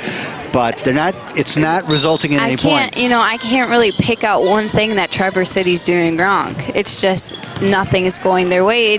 They're not getting open shots. They're not getting open looks. Nothing. Well, now they get a pretty good open shot on the baseline. That is Underwood, who drives in and gets it, puts it up, and they score. So they open up the fourth quarter now, trailing 44-19. Over on the right-hand side, that is Lewis with the ball, trying to get past her defender, going back and forth, gets it out to Skolten now. Skolten looking around. The offense starting to move underneath. Pass it over to Abram Craig on the left-hand side. She's now in the game, obviously. And Ants out on top to Skolten. Skolten back to Lewis on the left-hand side. Lewis being defended out on top. There's Ants on the right-hand side. Drives halfway down, stops, brings it back, turns around, pivots, gets in, guarded by 2 people, and passes it out to Skolten.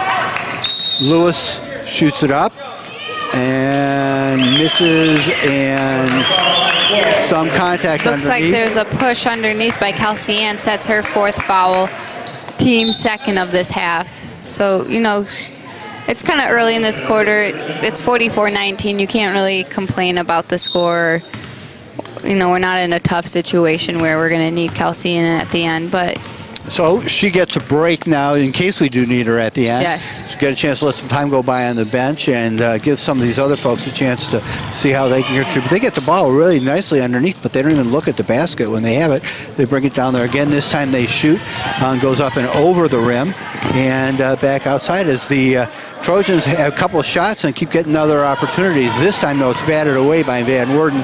She gets it up a little bit too far for Lewis to get it. I thought she was going to, but not quite fast. At least she's looking up the court, and that's, even though it was a turnover, and it was, kind of a lot harder than Lewis expected it, but it was a good turnover. It was a good one. Those are the ones you want to have if you have a turnover. Maddie Baker getting things started out for the Trojans. Give and go. She gets it back on the far side near the three-point line. Her shot misses, but underneath there, it is Lazowski who puts the ball in for Traverse City. Northman with the ball. Now they got the press all the way up the court, and Van Worden, actually they bring it back, and Van Worden gets across the timeline, but she doesn't get it across fast enough, and they call 10 seconds. I don't think she was aware of how much time it was taken up. It does go by fast, but you just always have to be aware of the time situation. So it's now Traverse City ball with 5:57 remaining in the ball game. We drive to the baseline now, and that is Banky. She goes onto the floor. Has to be some reason, and it's going to be Stinger, I guess, who they blame for that. That's her first, team's third of this half. So for the half, we're doing really well. Only 3 fouls with 5:53 left in the game. It's just Kelsey's the only one that was in foul trouble at this point.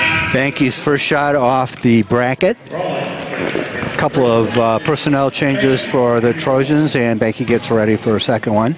And now we've got Fraser coming in. We're getting ready to come in. Now they bring her in for the Northmen. Place of Abram Craig. So get another starter back in the game. Keep things under control a little bit. Shot is up off the rim, rebounded by Van Worden, and back and forth across the baseline. It was off Fraser. No, I guess not. They give it to the Northland. I thought it was going to Traverse City, but it's Lewis bringing the ball in for the Northland. Gets it in to Stinger, and then there's heavy contact as the pass comes up to Van Worden. Foul was on Carly Acton. That's her third. Not much question. Second. Not much question about that one. No. But Northland get the ball back, and Van Worden shows it one way, goes the other way, and gets up across the timeline against her defender. Acton putting on a good show there. Then the ball gets in the forecourt, but it's turned over, and Trojans come up with it. They've got it down in the corner and back out a little bit. Underneath very nicely to a wide open Lazowski, and she goes up with a shot, makes it, and she's fouled, so she's at the line for a three-point opportunity. I don't know who they called that on yet. Fouls on Hannah Skolton. Okay, another Northman not in serious trouble. Yes, that's her first. Team's fourth of this quarter. And shot, nothing in net. Beautiful free throw by Lazowski. And they get the game within 20 points, 44-24 with 5:21 remaining. Northland will have the ball at half court. It is Lewis going up on the right-hand side. Passes it into Stinger. She tries to curl in the middle, but she's met by 2 defenders. I'm surprised there's no contact called in this. I feel like one ref's calling all the fouls, and he's just like not on that half of the court to call them. Got to pay attention to which half the court you're on and decide what you want to do. Anyway, the shot goes up, it's tied up, and possession is going to the Northmen. We have Megan Tompkins coming in for Hannah Skolton. Right now, the Trojans are running a full court press, so a little height may help with that. They get the ball down the court, back to Stinger there in the forecourt. She's in the free throw circle, passes it back out on top. There is Fraser on the left-hand side, curls in, passes it to Tompkins, who's standing right on the side of the lane, and her shot up and in. 46-24 Northman. 4:36 remaining. Trojans with the ball, get it right down the lane. Shot goes up and misses.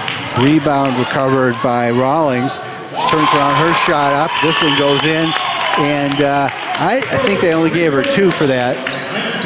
I thought they gave her a 3. Oh, maybe they did. I thought it was going to be a 3. I saw one ref goes hands up, so I wonder if the other one called anyway, it off. It's 27 points, so if you guys are paying attention, you know which one it is. Inside now for the Northmen, and that's Tompkins on the right-hand side. just outside the lane, and she puts it up. So now, whatever that was, it's 48-27 now for the Northmen. 3:55 remaining. Trojans with the ball, and now it is Rawlings on the left-hand side. Gets it down to the baseline to Banky. Banky brings it out on top. A little contact in there, but Banky keeps possession of it. Underneath now, they take it up. That is Acton, and as she goes up, she gets fouled. Foul was on Amanda Stinger. That's her second. Team's fifth of this half. So it's Acton at the line for the Trojans. They're trailing 48-27 with 3.5 minutes remaining. I'm surprised she went up with that because backside looked like Alyssa or someone got tripped up, so there's some girls that were wide open. Acton shot a little short. Lots of substitutions now as Ants comes back in and Weaver.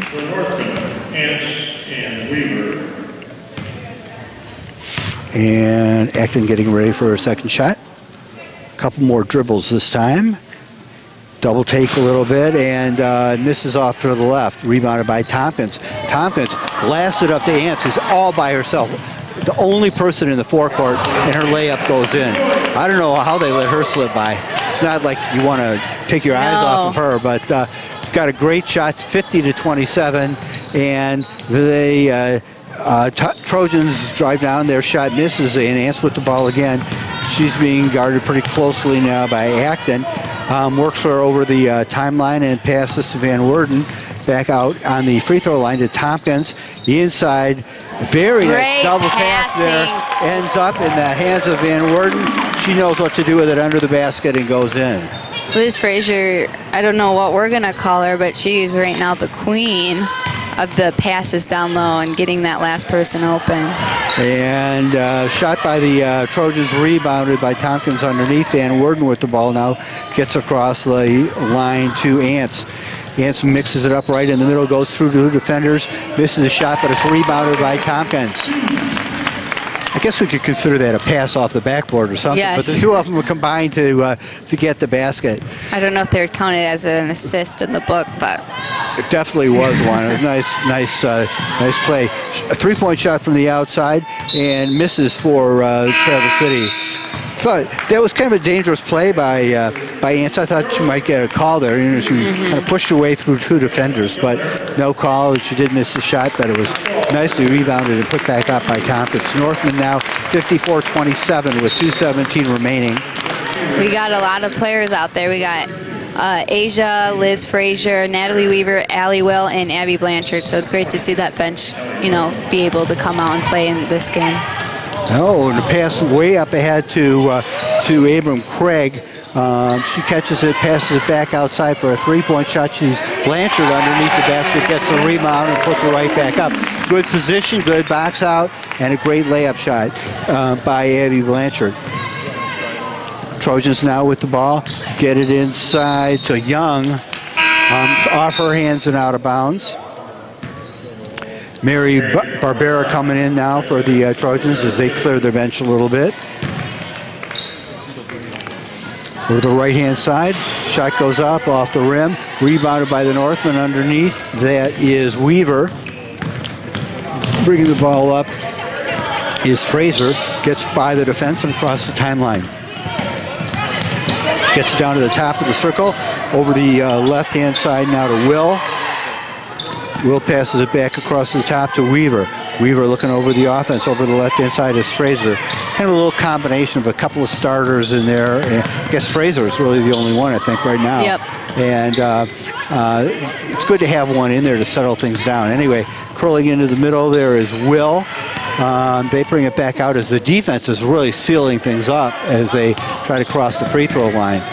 Fraser now with the ball outside and backs it up to start things up again, see if they can get something moving inside. Drives down the right-hand side herself, goes almost all the way to the baseline, pulls it back out on top to Weaver.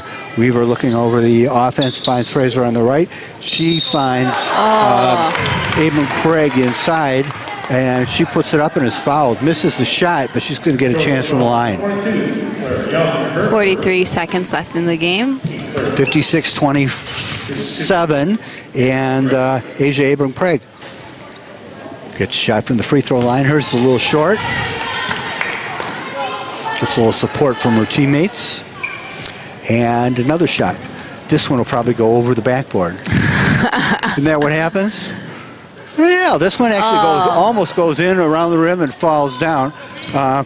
And over to the right-hand side now as the Trojans bring the ball to court all the way to the baseline. They stop there, and it's banged around, stolen by the Northmen. They get a good pass up in front, and somebody finally looks up and sees it and catches it, and that was Allie Will. But her shot misses, rebound then, and then Fraser steals the outlet pass. She gets the ball across into the middle to Weaver. Down underneath, and again, nice aggressive move by Abram-Craig, and she's going to get awarded with another free throw. The foul was on Clara Young. That's her second. Team's fourth of this half. Abram-Craig 5'9", so not exactly short, but a lot of competition inside for that basket, and she takes the ball, puts it up, gets the foul, and she makes the first free throw. So she's in the book. And another chance right now. And off the bracket. Ball coming out for the Trojans. 13 seconds remaining in the game. And pass along the baseline is recovered by the Trojans. They put the ball up, miss. Rebounded by Will. And Fraser's going to be content to let the clock run out as she dribbles the ball back and forth. And we've got a final score here. 57-27 in favor of the Northmen, and we'll be right back to talk about it here in just a minute on WJML News Talk Sports 1110 and 1210 and worldwide on WJML.com.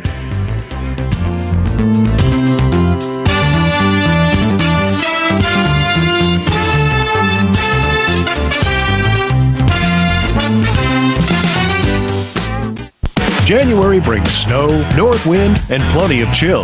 But Jet's Pizza in Petoskey has the recipe to warm you up from the inside out. Right now, a large one-topping Jet's Pizza is just $5.99 for a small. Or feed the whole ski team with a large one-topping pizza for just $9.99. Like an extra kick on your pizza? Ask for Jet's exclusive bold pepperoni with big, spicy flavor. Find and print valuable coupons at jetspizza.com, and let's get Jets. Let's get Jets. Hi, my name is Kelly, and I'm an unwinder. I'm about to go unwind for 4 days at a spa. The last thing I want to do is deal with my luggage, so I'm going to leave it up to logistics. Unwinders love logistics. With our luggage services, just drop your luggage off at the UPS store, and your bags will be sent right to your destination. No waiting in line to check bags, no waiting at baggage claim. All you have to do is unwind. To find a location near you, visit theupsstore.com. The UPS store locations are independently owned and operated. Services, pricing, and hours vary by location. Bob, what are you doing out there with that rifle and dynamite? I hated that old credit card machine so much that after Silver Dollar Business Solutions came by, this'll be fun. No, that's dangerous. Oh, we don't need that old thing anymore. Silver Dollar Business Solutions got me a better system and lowered my rates. My customers are happy with quicker checkout, and we're keeping more of our hard-earned revenue. Well, it sounds like you've really thought through the business part, but that pile of dynamite has me worried. Oh, it'll be great. If you own or manage a business and hate your credit card processor, Silver Dollar Business Solutions can help. Whether you need to lower your costs on your current equipment or replace your processing system, Silver Dollar Business Solutions is here for you. You will be so happy you'll want to celebrate, but please don't do anything dangerous. I guess the dynamite wasn't such a good idea. 231-758-2851. Silver Dollar brings value to you.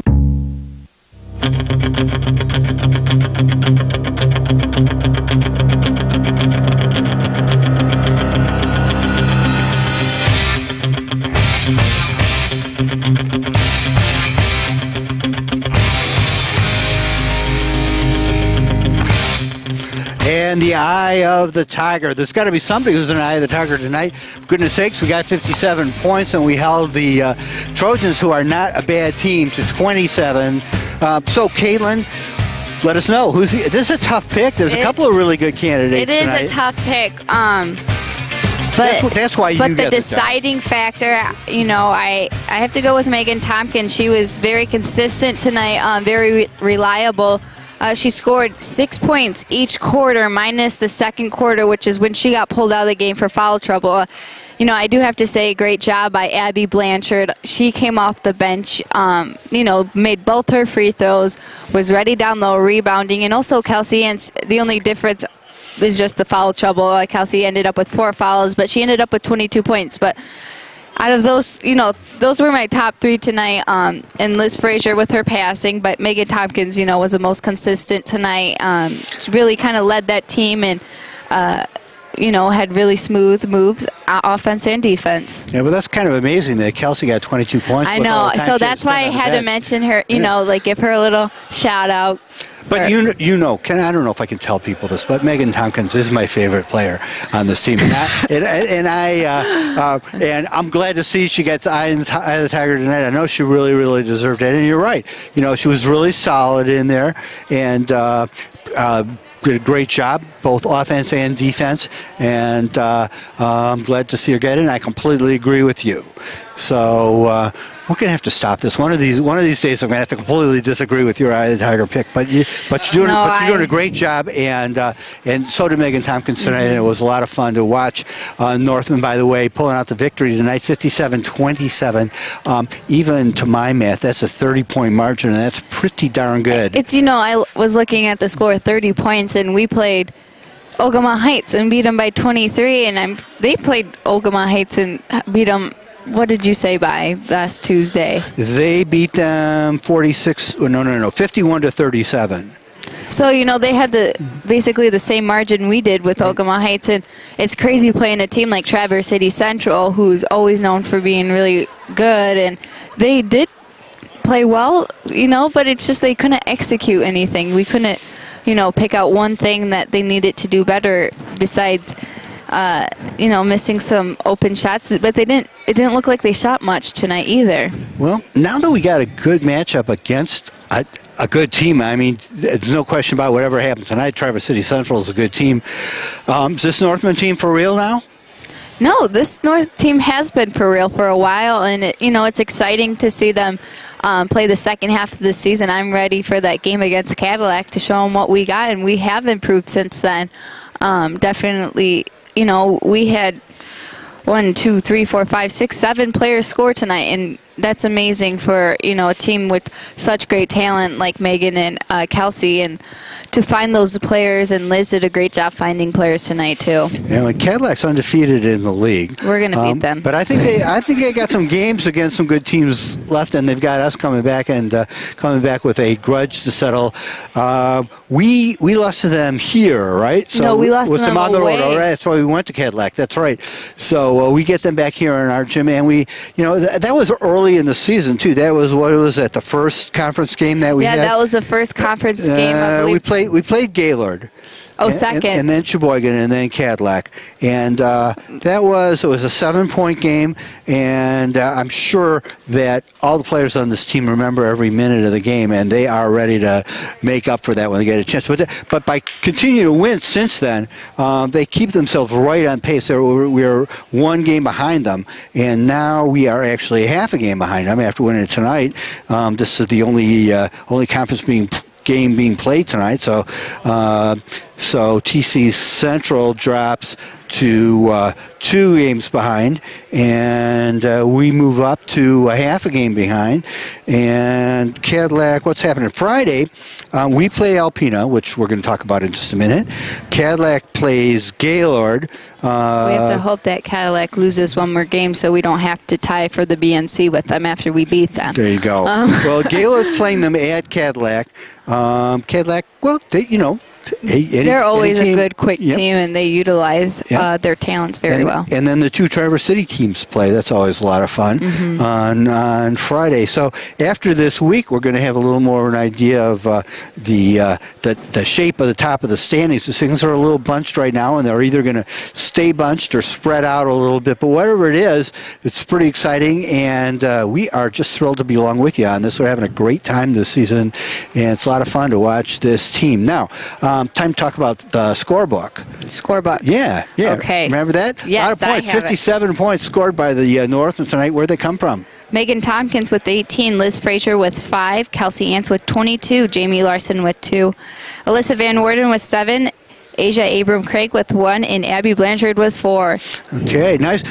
To see all those people scoring, and also, I did want to mention Asia Abram-Craig, who we don't get to talk about a lot. She came in without, and didn't get too many minutes in tonight's game, but played very well for those minutes. She got herself inside, got the ball inside at a point in the game where it was pretty much over, and I don't know that there was a lot of pressure to get the ball inside, and she didn't have Kelsey out there with her to feed the ball or whatever. She got inside, she got open enough to catch the ball. She was closely guarded every time. Both those times that she got the ball, she put it up anyway. Couldn't score, but she got herself to the free throw line and got points for the team. And nice scrappy show by somebody who doesn't get in the game very often, and a very good job tonight by AJ Abram-Craig. Yes, she did good. She definitely, found her little spot she liked. She made it hers, put her arms up and was just hoping that, someone would find her, and we did a couple times. And she used her body and dropped that foul, which was great. And it's great to see her come out. Her and, Abby did great tonight coming out the bench. And Natalie Weaver did well, too. She didn't get in the scorebook, but definitely she was playing really good defense, which I noticed, too, tonight.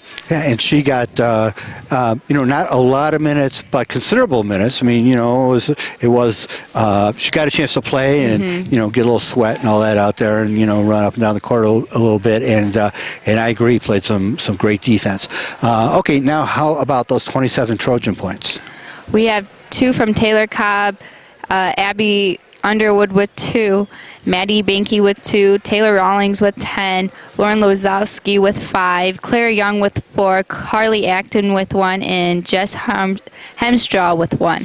So other than Rawlings, right, she's the one that got most of the points? Yep, Rawlings and Lozowski, but Lozowski got hers in the fourth quarter. So, we've made some subs and... Yep, exactly. So a surprisingly big margin, I think we got to say. Before the game, I think we both expected this to be a lot tighter than this. And even though it wasn't as close as we thought it was, Traverse City Central played like if it was a 2-point game, and I love to see teams that even though the points aren't there and they're not adding up like they want it to, but they play with all their heart and go full out for the whole 4 quarters. Right, and they really didn't go to massive substitutions until the last minute, really. They had the starters in there. They were working hard. They look good. Yes. I mean, that to me, that's the mystery in a way. I mean, I understand what happened, but it's just to watch this game, to see them play, they look like they belong out on the court. They look like they did a good job. They set up their half-court press really nicely, the timeline press really nicely, and did put on a good show. But somehow, they had trouble getting inside. They had trouble making the shots when they got inside. And I guess it's time to stop saying that. I think we said that about 3 or 4 different teams, that they've gotten a lot of layup opportunities inside against our defense, but they didn't make any of them. Well, maybe there's a reason for that. It's not really an opportunity with Megan Tompkins standing right in front of you, Right. So you're just hoping you go up, maybe get to the line off a foul off her. So right. So just the fact that people were getting to the baseline, but they did, and got shots up the last couple of weeks. Something else is going on with the Northmen defense that. Either it's reputation or it's actual intimidation inside. I think it's intimidation. We call it Megan's Den, so the M-Den we should call it, even though she's going to stay. Ooh. But Jason over there with the sound effect from Megan's Den. I like that. That's good. That is good. Well, you don't want to call it the M-Den, right? To her, I know. I guess. She would be a little upset, but it's okay. I went to that school, and I'm happy to call it the M-Den a little bit. That sounds great. It sounds like their rival. She's can be intimidated by Michigan. Yeah, well, I think once she gets to college, she's not going to be too intimidated by Michigan. Oh, I don't know not what the volleyball rivalry is like. I don't know what will intimidate Megan Tompkins. She is scared of heights. How ironic is that? Imagine that. Well, she has a little more experience with heights than the rest of us. But don't tell anybody. I'm sorry, that. I just.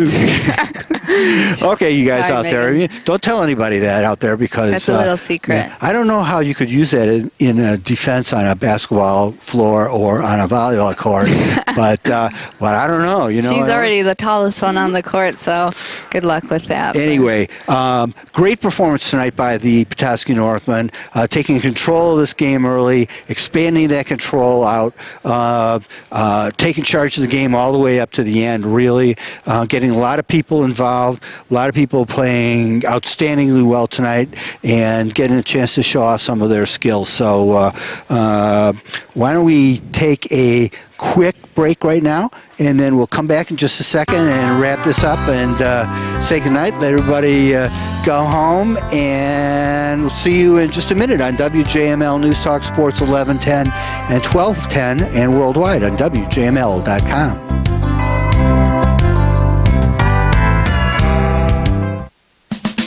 Parents, remember that big hit your kid took during the game? The kid probably doesn't. So after the game, watch out for signs that a concussion may have taken place. Signs and symptoms don't always show up right away, so learn what to look for. Get more information about concussions, including access to free online education courses, by visiting the MHSAA website and clicking on Education. A message from the Michigan High School Athletic Association, promoting the value and values of educational athletics.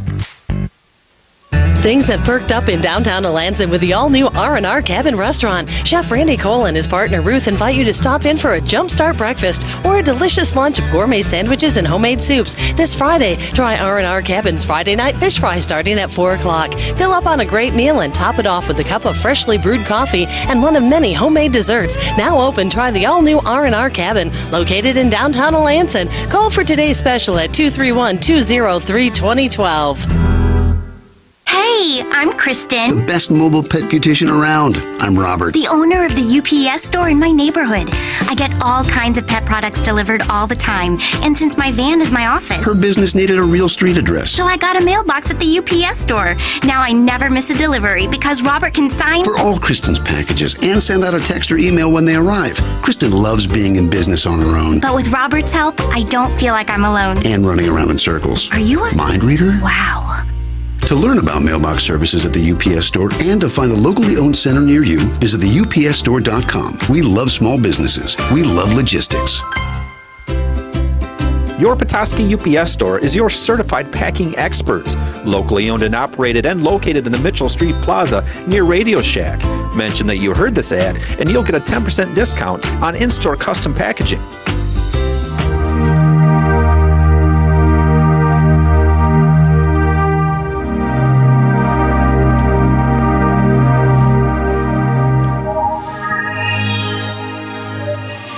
Nice, peaceful ending to tonight's game. Wasn't peaceful on the court. 57-27 as the Northmen score a big win tonight against Traverse City Central. And I think we said what we got to say. It was a great game tonight. We've got one coming up on Friday against Alpena, and that'll be big and important. It's exciting to see how well this team's doing. We are obviously second in the BNC, but I'm just ready to play Cadillac and redeem themselves. Even though I'm not playing on the team, I feel like they are going to redeem themselves. So, well, yeah, technically that will be the official end of the first half. It seems to me we've been kind of at the end of the first half for quite a while here. We have as many wins now as we got 5 times as many wins as we had in the first half last year. But now it's been a great first half, and we're going to wrap that first half up in Alpena, and we want you to come along and join us. So, but for right now, let me tell you that Petoskey Northmen basketball, tonight's Petoskey Northmen basketball victory was brought to you by your local Petoskey UPS store, your certified packaging expert located in the Mitchell Street Plaza near Radio Shack. Silver Dollar Business Solutions. Increase your business bottom line with value-added electronic payment services. Northern Michigan Artist Market with art in all media by over 90 local Northern Michigan artists. From Traverse City to the top of the Upper Peninsula at 445 East Mitchell Street next to the old library in Petoskey's historic Gaslight District. And attention to detail. Have Dan clean your residential or commercial windows for the best service and the cleanest windows in town. And of course, as always, special thanks to our friends at WJML Radio, News Talk Sports 1110 and 1210, and worldwide on WJML.com.